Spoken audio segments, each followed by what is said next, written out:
जय हिंद दोस्तों। आज का हमारा टॉपिक क्लास 11 के चैप्टर 10 सूर्य से संबंधित है। चैप्टर में जाने से पहले हम लेखक के बारे में कुछ जानेंगे। सूर्य, जिसके लेखक का नाम अदोलेन स्मेकल है, इनका जन्म 18 अगस्त 1928 में हुआ था।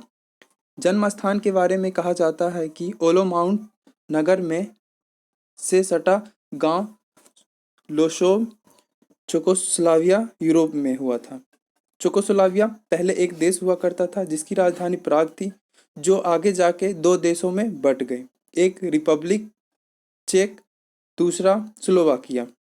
उनकी शिक्षा चेकोस्लोवाकिया की राजधानी प्राग में हुआ था और चार्ल्स विश्वविद्यालय में हिंदी से एमए और पीएचडी किए थे। उन्हें भारतीय संस्कृति और भारतीय सभ्यता तथा हिंदी भाषा से एक विशेष लगाव था। आगे की ओर हम देखते हैं। वहीं से लोक साहित्य, ग्राम उपन्यास और अनुकरणात्मक शब्दों का शोध प्रारंभ किया। उनके बाद वो अध्यापक के रूप में कार्य किए। कई वर्षों तक प्राग विश्वविद्यालय में हिंदी के अध्यापन रहे। 10 वर्षों से अधिक समय अपने देश में भारत विद्या विभाग के अध्यक्ष पद पे भी रहे। उन्होंने संसार के विभिन्न देशों की यात्रा की तथा भारत में भी वो कई बार सांस्कृतिक यात्रा, भारत के विशिष्ट व्यक्तियों और हिंदी लेखकों, कवियों और राजनेताओं से प्रत्यक्ष संपर्क रहा।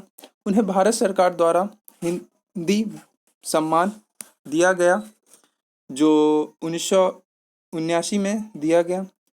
उनकी बहुत सारी अन्य गतिविधियां हैं, जैसे कि प्रथम तथा द्वितीय विश्व हिंदी सम्मेलन में सहयोग,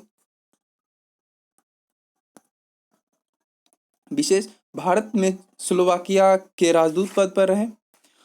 बहुभाषाविद थे, धर्म संस्कृति में विशेष अभिरुचि थी उनकी और भारत से उनका कुछ विशेष ही लगाव था। खास करके हिंदी भाषा, भारतीय संस्कृति, भारतीय वेदों और भारतीय संस्कारों के बारे में वो विशेष रुचि रखा करते। उनकी बहुत सारी रचनाएं हैं, जैसे कि प्रेमचंद का गोदान, आधुनिक हिंदी कविता का संकलन, भारतीय लोक कथाएं, भारत के नवरूप, यह देवता कहाँ से आए, निबंध, तेरे दान किए गीत, नमो नमो, भारत माता कविता संकलन। उसके अतिरिक्त चेक में हिंदी एवं हिंदी से चेक भाषाओं में अनेक अनुवाद किए। धन्यवाद।